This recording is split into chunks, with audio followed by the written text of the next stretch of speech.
الحمد للہ والصلاة والسلام علی رسول اللہ اما بعد سمعت رسول اللہ صلی اللہ علیہ وآلہ وسلم یقول من اشراط الساعہ.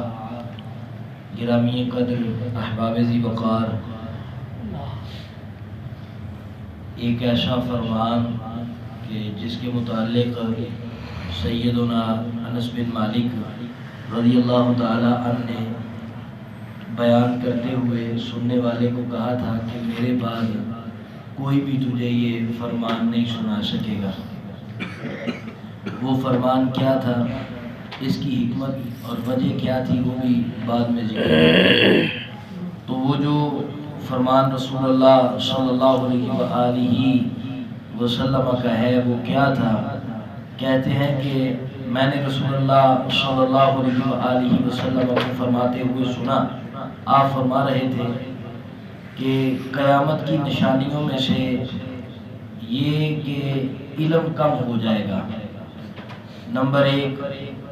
پھر فرماتے ہیں صرف علم کم ہی نہیں ہوگا بلکہ جہالت بھی عام ہو جائے گی، ہر طرف پھیل جائے گی، زنا عام ہو جائے گا اور عورتیں زیادہ ہو جائیں گی، مرد کم ہو جائیں گے، یہاں تک کہ 50 عورتوں کو ایک سنبھالنے والا ہوگا. اور اسی ضمن میں دوسری روایت ذکر کرتے ہیں، وہ بھی سیدنا انس سے ہی ہے کہ علم اٹھا لیا جائے گا اور جہالت عام ہو جائے گی، شراب پی جائے گی اور زنا عام ہو جائے گا.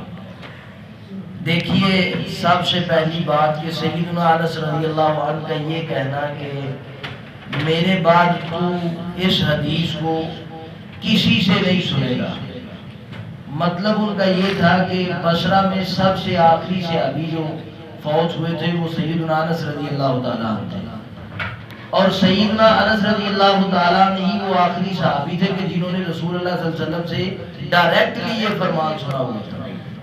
تو سیدنا انس رضی اللہ تعالیٰ عنہ کی وفات اس بات کی دلیل ہے کہ وہ جب انس رضی اللہ تعالیٰ عنہ چلے جائیں گے تو پھر یہ فرمان حضرت انس کے علاوہ کوئی ایسا بچے گا ہی نہیں جس نے رسول اللہ صلی اللہ علیہ وسلم سے سنا ہو، تو وہ بیان کیسے کرے گا. تو کہتے ہیں جو چیزیں بیان کی، سب سے پہلے فرمایا علم اٹھا لیا جائے گا. دوسری روایت میں ہے کہ علم کم ہو جائے گا، مطلب یہ کہ پہلے کم ہوگا پھر اٹھا لیا جائے گا.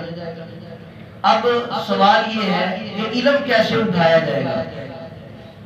یوٹیوب میں موجود ہے، وہ چینلز بن گئے ہیں، لائبریریاں موجود ہیں، تو علم کیسے ختم ہو جائے گا؟ تو علم ختم ایسے ہوگا کہ رسول اللہ صلی اللہ علیہ وسلم نے فرمایا کہ تم میں سے اہل علم اٹھا لیے جائیں گے اور پھر ان کی جگہ سنبھالنے والا کوئی موجود نہیں ہوگا. بڑے بڑے شیوخ ہوں گے، جب وہ چلے جائیں گے پیچھے ان کی مسند کے اوپر بیٹھنے کے لیے قابل کوئی نہیں ہوگا، تو پھر کام چلانے کے لیے ادھر ادھر کے لوگ پکڑ کے بٹھا لیے جائیں گے. پھر وہ جو فتوے دیں گے وہ فتوے جہالت پہ مبنی ہوں گے، پھر وہ جہالت سارے معاشرے پہ اثر انداز ہو جائے گی. تو آج دیکھ لیں یہی حال ہو گیا کہ لوگ عالم دین سے مسئلہ پوچھنے کے لیے تیار نہیں ہیں، بلکہ فوراً یوٹیوب پہ ریسرچ کریں گے، پھر آ کے مولوی صاحب پہ وہ مسئلہ ٹھوسنے کی کوشش کریں گے کہ میں نے یوٹیوب پہ دیکھا، میں نے فیس بک پہ ریسرچ کی. وہ ایک معنی کی ایک حدیث لے کے سمجھے گا کہ سب دین ہے. تو اہل علم کے پاس آنے کا فائدہ کیا ہوگا کہ اہل علم اس معنی کی تمام حدیثوں کو سامنے رکھ کے مسئلہ بتائیں گے. تو اس لیے جب یہ علم اٹھ جائے گا تو پھر اللہ تعالیٰ کی طرف سے وہ جب علم نہ ہوگا جہالت عام ہو جائے گی. پھر دوسری بات فرمایا کہ زنا عام ہو جائے گا، ہر کوئی زنا میں پڑ جائے گا. کہیں کان کا زنا ہو رہا ہے، کہیں آنکھ کا زنا ہو رہا ہے، کہیں ہاتھ کا زنا ہو رہا ہے، کہیں شرمگاہ کا زنا ہو رہا ہے. تو پھر فرمایا عورتیں زیادہ ہو جائیں گی، مرد کم ہو جائیں گے. اس میں علماء کرام نے دو چیزیں بیان فرمائی ہیں کہ ایک تو عورتوں کی کثرت کا مطلب یہ ہے کہ قیامت کے قرب مردوں کی پیدائش کم ہو جائے گی. دوسری وجہ یہ بتائی، اس کا مطلب کہتے ہیں کہ قیامت کے قرب میں فتنے عام ہو جائیں گے، فساد عام ہو جائے گا، قتل و غارت بڑھ جائے گی، تو مرد قتل و غارت میں مارے جائیں گے تو عورتیں باقی بچیں گی، تو عورت پناہ لینے کے لیے، اپنے اوپر کسی کو سہارا سمجھنے کے لیے کسی بھی مرد کے ساتھ اپنا تعلق قائم کر لیں گی، اور اس کا تعلق قائم کرنا مرد ویسے ہی کم ہوں گے، پھر ایک مرد کے ساتھ 50 عورتیں ہوں گی۔ تو اس کا مطلب یہ ہے کہ جب دین ختم ہو جائے گا، علم اٹھ جائے گا تو دین ختم ہے۔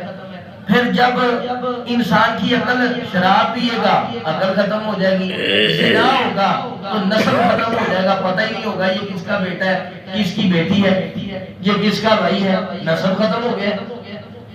پھر اس کے بعد جب اللہ رب العزت کی طرف سے آزمائش کے طور پر اللہ کے پیارے محبوب پیغمبر جناب محمد رسول اللہ صلی اللہ علیہ وسلم نے فرمایا کہ جب عورتوں کی کثرت ہو جائے گی، مردوں کی کمی ہو جائے گی، تو اس کا مطلب بھی علماء نے کہا ہے کہ واضح طور پر جب عورتیں زیادہ ہوں گی تو ان کا حافظہ عقل میں بھی کم ہے، پھر شعور میں بھی کم ہے۔ مرد کو اللہ تعالیٰ نے جو حیثیت دی ہے وہ عورت کو نہیں ہے۔ تو جب عورت کو ہم بازار میں گھومنے پھرنے کے لیے گھر سے اجازت دے دیتے ہیں، مسجد میں آنے کی اجازت نہیں دیتے، وہ دین سیکھے گی نہیں تو آئے گا کیسے؟ تو مرد ویسے ہی نہیں ہوں گے تو پھر بھی جہالت عام ہو جائے گی۔ تو جب قتل و غارت عام ہو جائے گا، پھر نہ جان محفوظ رہے گی نہ مال محفوظ رہے گا، تو پھر مفسرین محدثین کہتے ہیں کہ اللہ تعالیٰ انسانیت کو شکر بے مہارا نہیں چھوڑیں گے کہ جو مرضی جیسے مرضی کرتے پھرو، پھر اللہ تعالیٰ قیامت برپا کر دیں گے۔ اللہ تعالیٰ ہمیں ہر قسم کی آزمائش سے محفوظ رکھے، ہمارے نسب کی، ہماری جان کی، ہمارے مال کی، ہماری عزت کی اور ہماری عقل کی، ہمارے دین کی اللہ حفاظت فرمائے۔ سبحانک اللہم و بحمدک اشہد ان لا الہ الا انت استغفرک۔